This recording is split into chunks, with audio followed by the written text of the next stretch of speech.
বিসমিল্লাহির রহমানির রহিম। প্রিয় দেশবাসী, আসসালামু আলাইকুম ওয়া রাহমাতুল্লাহি ওয়া বারাকাতুহু।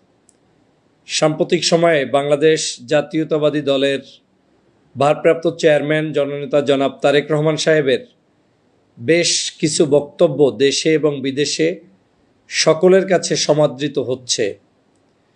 আপনারা জানেন যে নতুন করে তিনি আজকের দুটি বক্তব্য দিয়েছেন। এই বক্তব্যগুলো নিয়ে এখন বাংলাদেশের মিডিয়া জগৎ থেকে শুরু করে সমগ্র জায়গায় বিএনপি মনা কিংবা বিএনপি বিরোধী সমগ্র জায়গায় আলোচনা চলছে যে তারেক রহমান সাহেব তাহলে কি বক্তব্য দিয়েছেন, কেন বক্তব্য দিয়েছেন, কি তিনি বুঝাতে চাচ্ছেন। তার দুটি বক্তব্যের কোট যদি আপনাদেরকে করে আমি বিশ্লেষণ করি তাহলে দেখবেন আমরা যারা সত্যিকার অর্থে দেশপ্রেমিক, যারা সত্যিকার অর্থে আগামীর বাংলাদেশকে ভালো দেখতে চাই, তাদের মন্তব্য এবং বক্তব্যের সাথে হুবহু জননেতা জনাব তারেক রহমান সাহেবের বক্তব্য মিলে যায়। তিনি একটি বক্তব্য রেখে সকলের হৃদয়ে তাক লাগিয়েছেন, সেটা হচ্ছে এরকম যে দিন শেষে আপনাকে জনগণের কাছেই যেতে হবে এবং আপনি জনগণের কাছে আপনাকে শুধু যেতেই হবে না, আপনি ক্ষমতায় যাবেন এই ভাবনাটাও আপনার মধ্যে আনার কোনো সুযোগ নেই। কারণ ক্ষমতায় কিভাবে আপনি যাবেন কি যাবেন না তার কোনো নিশ্চয়তা নেই। আগামী নির্বাচন অনেক কঠিন এবং কঠিন চ্যালেঞ্জের মধ্য থেকেই আপনাদেরকে জনগণের ভালোবাসা অর্জন করতে হবে। পাশাপাশি একথাও বলেছেন যে দামি দামি মোটর ও সাইকেলওয়ালাদেরকে দলের ভিতরে ভিড়াবেন না।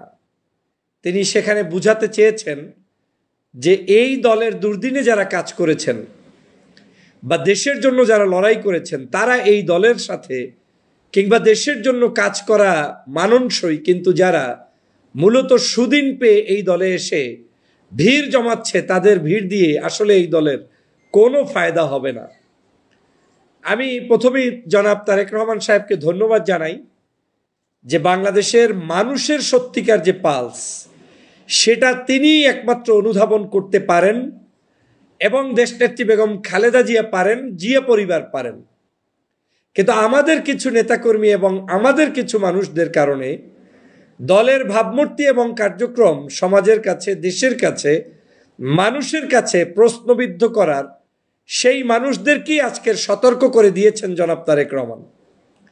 তার বক্তব্য স্পষ্ট হয়েছে যে জনগণের কাছেই আপনাকে যেতে হবে, জনগণের ভালোবাসা ছাড়া আপনি ক্ষমতায় আসতে পারবেন না। আগামী নির্বাচন চ্যালেঞ্জের, এটা স্পষ্ট বলেছেন, সত্যিই চ্যালেঞ্জের। আমি বারবার বলেছি যে শুধুমাত্র ধানের শীষ সার্টিফিকেট নিয়ে এসে নির্বাচন করলেই জয়যুক্ত হবেন, এই চিন্তা যারা মাথায় রেখে জনগণের মধ্যে বিভ্রান্ত করছেন, বিভাজন সৃষ্টি করছেন, বিভিন্ন মানুষকে বিভিন্ন জায়গায় আপনি কোণঠাসা করার চেষ্টা করেন কিংবা ষড়যন্ত্রের কবলে পড়েন, কোনো কিছুতে লাভ হবে না। আপনার এইগুলো দিয়ে লাভ হবে না। জনগণ জাগছে, জনগণ জাগবে, জনগণ ভালো মানুষ চায়, সৎ নেতৃত্ব চায়, জনগণ জনগণের সত্যিকার দেশপ্রেমিক নাগরিকদেরকেই ভোট দিতে চায়। আর সেটাই অনুধাবন করেছেন জননেতা জনাব তারেক রহমান সাহেব। তিনি বলেছেন আপনাকে জনগণের কাছেই যেতে হবে, জনগণকে নিয়েই আপনাকে কাজ করতে হবে। এখন যারা জনগণ কি চায় সেটা অনুধাবন করতে পারেন না, আপনি আছেন আজহারি নিয়ে, আপনি আছেন আরেকজনকে নিয়ে, আপনি আছেন মুক্তিযুদ্ধের ইস্যু নিয়ে, আপনি আছেন রাজাকার ইস্যু নিয়ে, আপনি আছেন খোসাখুচি নিয়ে। এই সকল খোসাখুচি তো উনি পছন্দ করেন না। উনি পছন্দ করেন আপনি জনগণের কাছে যান, আপনি জনগণের আবেগকে বোঝার চেষ্টা করুন, জনগণ কি চায় সেই অনুযায়ী বক্তব্য দিবেন। অনেক কিছু আপনার অপছন্দ হলেও এমন কিছু জিনিস আছে যেটা আপনি চাইলেও বলা উচিত নয়, আপনার মুখ সামলে সেখানে চলা উচিত।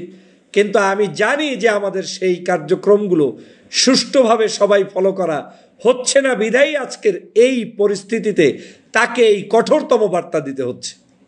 যারা মনে মনে সন্দেশ খাচ্ছেন, আমি বারবার বলেছি নীতিহীন আদর্শহীন নেতারা আজকের ভিড়ে ভিড়ে দলটার ক্ষতি করার জন্য বসে আছেন, কিন্তু সত্যিকার এই দলের যারা ওনার মালিক সে হচ্ছে জিয়া পরিবার, যারা এই দলটাকে দেশের মানুষের ভালোবাসায় সিক্ত হয়ে প্রতিষ্ঠিত করেছে, জিয়াউর রহমানের আদর্শে উজ্জীবিত হয়ে জনগণ এই দলকে পছন্দ করেছে, খালেদা জিয়াকে পছন্দ করেছে, তারেক রহমানকে পছন্দ করেছে। তারা কি চায় সেটা আমাদেরকে অনুধাবন করতে হবে। কিন্তু আমি অত্যন্ত আজকের এই কঠোর বার্তা দেওয়ার পরে আমি আরো আনন্দিত এজন্য হয়েছি যে তারেক রহমান সাহেব সত্য বলতে ভয় পায় না। মিডিয়ার সামনে বলেছেন, তিনিও বলেছেন ওই সকল দামি হুন্ডাওয়ালাদেরকে দলে বেরিয়ে লাভ নেই। 16 বছর তারা কোথায় ছিল? কয়েকদিন আগে সম্ভবত আমি একজনকে বলেছিলাম, 16 বছরে আপনার অবদান কি?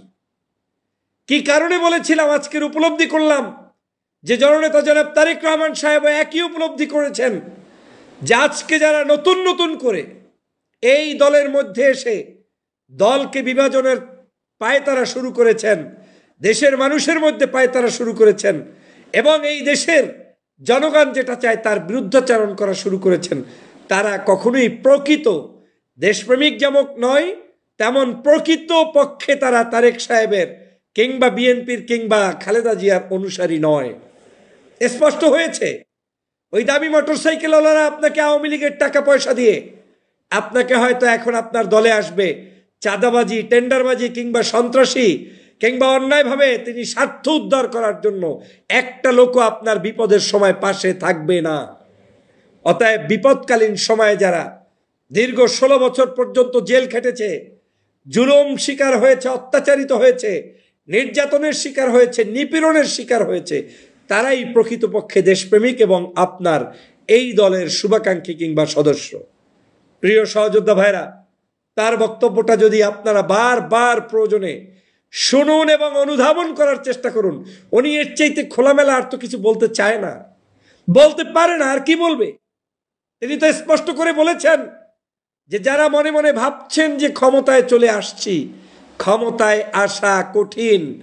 এই বিএনপিকে জনগণের কাছে গিয়ে জনতার সমর্থন নিয়েই ক্ষমতায় আসতে হবে। শুধু তাই নয়, তিনি তার বক্তব্যে দেশি বিদেশি বিভিন্ন ষড়যন্ত্র কিংবা তিনি ইতিমধ্যেই উপলব্ধি হয়তো করতে পেরেছেন কি কি ধরনের মেকানিজম হতে পারে কিংবা হচ্ছে, এটাকে অনুধাবন করে তিনি সত্যতার সাথেই বলেছেন যে আপনারা যদি এখন সঠিক না থাকেন তাহলে এই দল আগামী দিনে আরো বড় ক্ষতিগ্রস্তের শিকার হবেন। অতএব আমি আজকের জননেতা জনাব তারেক রহমান সাহেবের এই বক্তব্যকে অনুধাবন করে বাংলাদেশের এই শহীদ জিয়ার দলের অনুসারী কিংবা সমর্থকদেরকে উদাত্ত আহ্বান জানাবো, আপনি তাকে অনুসরণ করুন। নতুন নতুন কমেন্টস করার লোকের অভাব হয় না, নতুন নতুন ফেসবুকে কথা বলার লোকের অভাব হয় না। খুঁজে দেখে আইডির মধ্যে জীবনে কোনোদিন শহীদ জিয়ার আদর্শের একটা কর্মীও না, শহীদ জিয়ার আদর্শের কর্মী কোনো আলেমের সমালোচনা করবে না, কোনো ইসলামিক স্কলারের সমালোচনা করবে না, কোনো রাজনৈতিক সংগঠনকে প্রতিপক্ষ বানিয়ে যা তা বলবে না। শহীদ জিয়ার আদর্শের কোনো কর্মী বাংলাদেশের কোনো মানুষকে মুক্তিযুদ্ধের সপক্ষের বিপক্ষের শক্তি বলে ডিভাইডেড তৈরি করে এই দল থেকে তাদেরকে দূরে ঠেলে দিবে না। তার আদর্শের যারা কর্মী থাকবে তিনি তার এই 31 দফা নিয়ে মাঠে থাকবে কিংবা তার কর্মী সমর্থকদেরকে দেশের জন্য মানুষের জন্য আমার দল কি করতে পারবে সেটাই বলবে। কিন্তু এর বাহিরে গিয়ে খোঁচাখুচি করে উচকে দিয়ে পার্শ্ববর্তী দেশের কারো কোনো দাদাবাবুদের পরামর্শে পড়ে কোনো কিছু করলে সেটা জনগণ ভালো চোখে নেয় না, যা তারেক রহমান সাহেব অনুধাবন করতে পেরেছেন এবং তিনি বহু আগ থেকেই সতর্ক করছেন। কিন্তু আপনি আমি আমরা হয়তো এখনো হতে পারছি না। প্রিয় বন্ধুরা আমার, ওই নতুন নতুন যারা, আমার এখানেও তো অনেককে দেখি মনে হয় যেন 16 বছর বিশাল কিছু করে ফেলেছিল, জীবনের জিন্দেগিতে কোনো কিছুর অবদান নাই, কিন্তু হুটহাট করে আওয়ামী লীগ থেকে বিএনপি হয়ে এখন নতুন করে আপনি দেশের মানুষের মধ্যে বিভাজন সৃষ্টি করবেন, সেটা অন্তত আমি থাকতে দিতে দেব না। যদি আমি এই দলের কেউ না হই, আমাকে বিএনপির পক্ষ থেকে স্ট্রেট ফরওয়ার্ড অফিসিয়াল স্টেটমেন্ট দিয়ে যে আপনাকে জানিয়ে দিবে যে ডক্টর ফয়জুল কেউ নয়। যেদিন জানিয়ে দিবে সেদিন আমি মোলাকাতের সাথে, আমি কোলাকুলির সাথে, সম্মানের সাথে সেই চিঠিকে বরণ করে নিব। কিন্তু শহীদ জিয়ার আদর্শের বিরুদ্ধে, জিয়া পরিবারের বিরুদ্ধে যারাই আপনারা এই ধরনের ষড়যন্ত্র করে দলকে ক্ষতিগ্রস্ত করবেন, আপনাকে আমি ছাড় দিয়ে কথা বলবো না। ন্যায়ের পক্ষে কথা বলতে সাহস লাগে, চোর ডাকাতদের ন্যায়সঙ্গত কথা বলতে ভয় পায়, চোরেরা ডাকাতরা কথা বলতে সাহসিকতার সাথে পারে না, দুষ্ট লোকেরা পারে না। কিন্তু আপনি যদি চোর না হন, ডাকাত না হন, ভালো মানুষ হন, ভালো মানুষের পক্ষে থাকেন, সৎ মানুষের পক্ষে থাকেন, আপনি ভয় পাবেন কেন? আপনাকে কেউ একটা কিছু বললেই আপনি লাফ দিয়ে উঠবেন কেন? আমাকে কেউ বললেই আমি লাফ দিয়ে উঠবো কেন? না, আমাকে বলতে পারে না সে আমি ওই দোষে দোষী নয়। অতএব আমাকে সেই জায়গায় সতর্ক রাখতে হবে। আজকের শহীদ রাষ্ট্রপতি জিয়া রহমানের 89তম জন্মদিনে তার এই বক্তব্যগুলো আপনাকে অনুধাবন করতে হবে। এর চেয়ে আর কিছু নাই। একটা দলের ভারপ্রাপ্ত চেয়ারম্যান যদি আপনাকে বলেই দেয় যে বহু ষড়যন্ত্র চলমান, আপনি নির্বাচিত হবেন কিনা নিশ্চিত নয়, তারপরে আপনি আর কি চান? আপনাকে আর কি ইঙ্গিত দিয়ে তিনি বলবে যে আপনাকে সতর্ক হতে হবে? আপনাকে আর কি ইঙ্গিত দিয়ে বলবে তিনি জনগণের কাছে আপনাকে যেতেই হবে? আপনাকে আর কি ইঙ্গিত দিয়ে তিনি বলবে যে আপনাকে নির্বাচনের জন্য জনতার কাতারেই যেতে হবে? আপনি যদি জনতার কাতারে যেতেই না পারেন, আপনার মতো লোক দিয়ে এই দলের চাঁদাবাজি আর টেন্ডারবাজি আর শয়তানি ছাড়া আর কিছু হবে না। বরং আপনি যদি জনগণের কাছে যেতে পারেন, মানুষের ভালোবাসা সৎভাবে নিতে পারেন, আপনি প্রকৃত দেশপ্রেমিক, আপনি প্রকৃত শহীদ জিয়ার সৈনিক। প্রিয় সহযোদ্ধা ভাইরা, সে কারণে আমি ভয় পাই না। আমার দুইটা কারণে ভয় পাই না। প্রথম কথা হচ্ছে, আমি তো এই সকল ঠুন্ডা মৌলবীদের যারা ওই বিএনপিতে 90 এসেছেন, আপনার কথায় তো আমি দল করি না। যেই তারেক রহমান সাহেব আজকের এই বক্তব্য দিয়েছেন, ওই বক্তব্য আমার বক্তব্য হুবহু এক। ওই বক্তব্য যদি আপনি বিশ্বাস করেন, তাহলে আপনার মতো লোককে জনগণ খুঁজে খুঁজে বের করে তারপরে আপনাকে জনগণ ভোট দিতে বাধ্য হবে। না হয় না দিলেও আপনাকে বলবে যে আপনি একজন ভালো মানুষ ছিলেন। কিন্তু আপনি যা তা করবেন, যা ইচ্ছা তাই করবেন।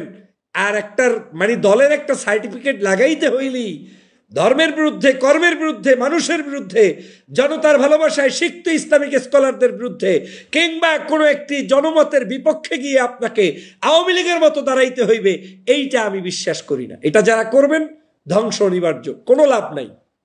প্রিয় সহযোদ্ধা ভাইরা, তারেক রহমান সাহেবের এই 2-3টি বক্তব্যের যদি শুধু একটা লাইন যে জনতার কাছেই আপনাকে যেতে হবে নাম্বার 1, তাহলে কি হচ্ছে? আপনি বিনা ভোটে নির্বাচিত হইতে পারবেন না। আপনাকে ক্ষমতা যেতে হলে জনগণের কাছে যেতে হবে। দ্বিতীয় হচ্ছে, ওই দামি দামি মোটরসাইকেল ওলাদের দাম দিয়ে লাভ নাই। এগুলো হচ্ছে আওয়ামী লীগ, অমুক লীগ, তমুক লীগ, এদেরকে দিয়ে আপনাদের এখান থেকে বের হয়ে আসতে হবে। শুধু প্রকৃত পক্ষে পরীক্ষিত বন্ধুদের কি আপনাকে সাথে নিয়ে চলতে হবে। তৃতীয় হচ্ছে, আপনার জন্য চ্যালেঞ্জ আছে। আপনি যদি ক্ষমতায় আসতে নাই পারেন, তাহলে এই হাম্বিতাম্বির কোনো লাভ নাই। আর কি বলবেন উনি? খোলামেলা কথা। যদি ক্ষমতায় আসতে না পারেন, আপনার এখনকার এই যে 2 মাস, 6 মাস, 1 বছরের ক্ষমতা আধিপত্য দেখিয়ে লাভটা কি? আপনাকে জনগণ কোনো জায়গায় সেখানে কোনো রেসপেক্ট করবে কিংবা গ্রহণ করবে না।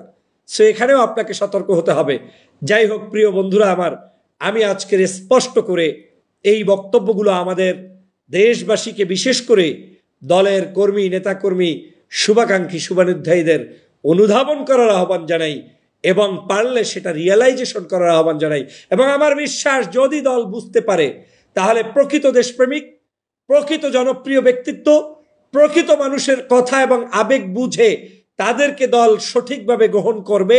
আর যদি না বোঝে, তাহলে এই দল যত বড় শক্তিশালী দল হোক, জনতার কাতারে থাকতে পারবে না, যেটা তারেক রহমানের বক্তব্য থেকে স্পষ্ট। অতএব আপনাকে, আমার বিশ্বাস, অন্তত পক্ষে তিনি এই কষ্টটা অনুধাবন করেন। তিনি প্রকৃতপক্ষে বিএনপির যে সারা বাংলাদেশের সমস্যা কি, সম্ভাবনাগুলো কি, সেটা তিনি অনুধাবন করতে পেরেছেন বলে আমি মনে করি। এবং সে কারণেই আমি জিয়া পরিবারের প্রতি প্রচুরভাবে, বহু আগ থেকে দুর্বল।